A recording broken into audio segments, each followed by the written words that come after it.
Bill Goldberg has been announced last night as the pre-order exclusive for the next WWE video game.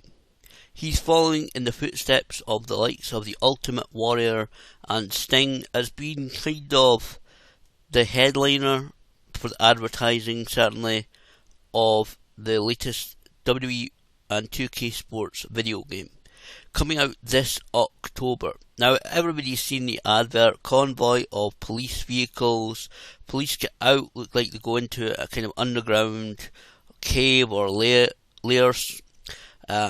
The entranceway blows completely open, and out of the darkness and the mist, billowing smoke, goes Bill Goldberg. Two-time World Heavyweight Champion, former WCW stalwart, who stated earlier on WWE.com that it was great to come back to WWE and have his character in the video game. It's a great tribute.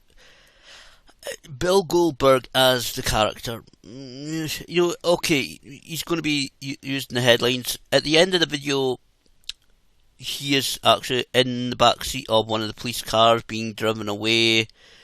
I think obviously just the same as Steve Austin last year, I think there'll be more videos to the story.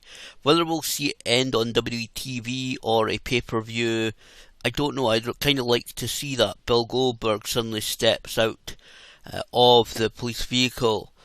We see him get out of the car, we see him make his way to the gorilla position, we think it's another advert, but then no, it turns out he's in the arena, whether it be a Raw, SmackDown, whether it be SummerSlam perhaps, to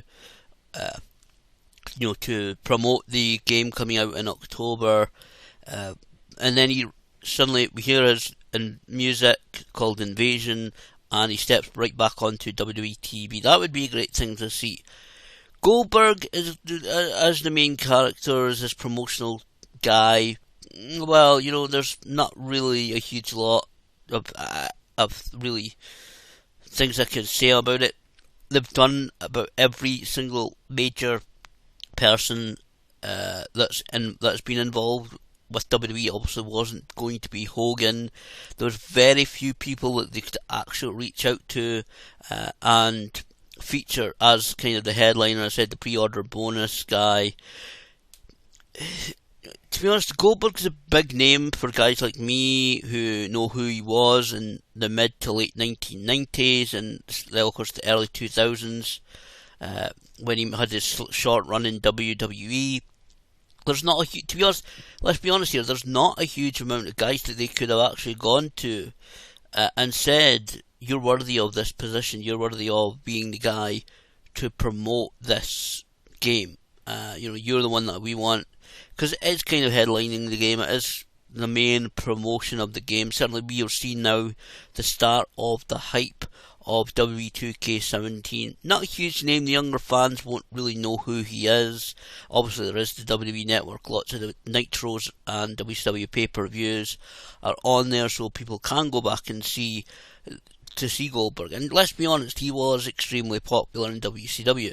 Fans chanted his name all throughout the show, very loudly, whether you were in an NWO, a Sting, a Luger, a Hogan, a match with Randy Savage, a Four Horsemen, a Rey Mysterio, whatever t-shirt, merchandise you were wearing, you would be chanting Goldberg.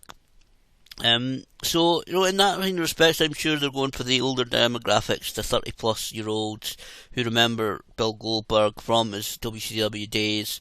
Not a huge star, I don't think he'll generate the huge amount of interest, really, that they maybe think he will. I mean, he's 49 years old now. Whether we'll see him do anything physical, I think he's got children now. I know, certainly on his podcast, which I think he might be still doing, he used to be on Podcast 1, he has said on the few episodes I listened to that he wouldn't be averse to going back to WWE and doing a couple of bits of business with them.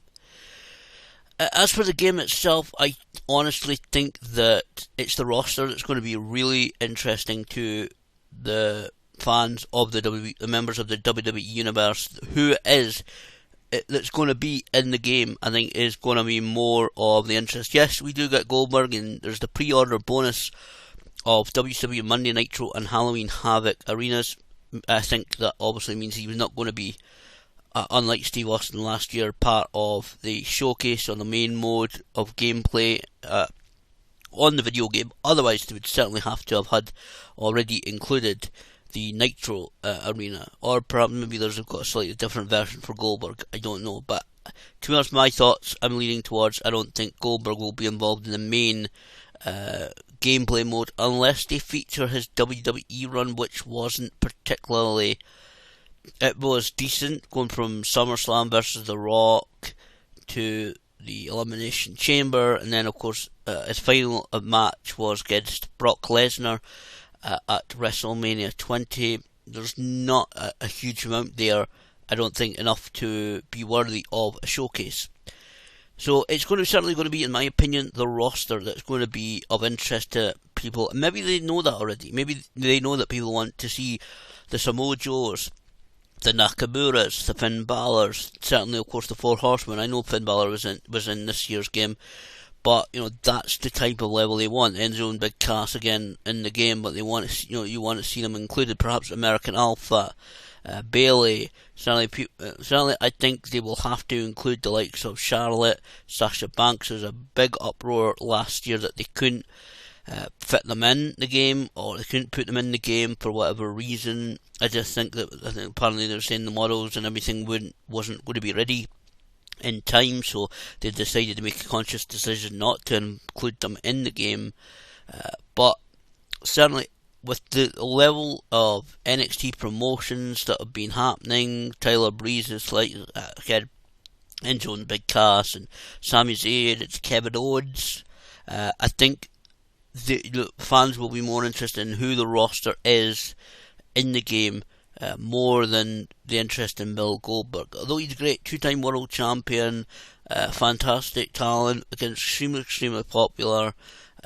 It's just a pity that the way his WCW career went, the bad booking, the breaking of the glass window on the limousine that cut his forearm and cut his wrist and laid him out for quite some time, and the bad bit of booking that led to him trying to recapture the so-called magic of the streak, that ended up him losing and being off TV in WCW for the last little while that WCW was around. It ended badly. I don't know whether this means a Hall of Fame spot for him. Possible. I mean, there's different people saying, is he worthy of a Hall of Fame spot? Is he not? To be honest, I would have to go back and really look at his career to come to any side of decision of yes he is or not. No, he's not. He's not one of the ones upper in my mind, mostly, that would be absolutely automatic induction. But was a big star in the Attitude Era, Monday Night Wars. Had that huge moment when he beat Hogan for the WCW World Title. But again, it's the roster in this game that I think is going to create the most interest in it. Hopefully we'll get the Nakamura, even if he's in a downloadable content pack, part of the season pass, I'm sure, because I think he might be. I think that's where Nakamura might be, as part of a downloadable content pack. I think he may be in one of these packs that we see every year being released. There's always several legends, current roster, future stars like we got this last year.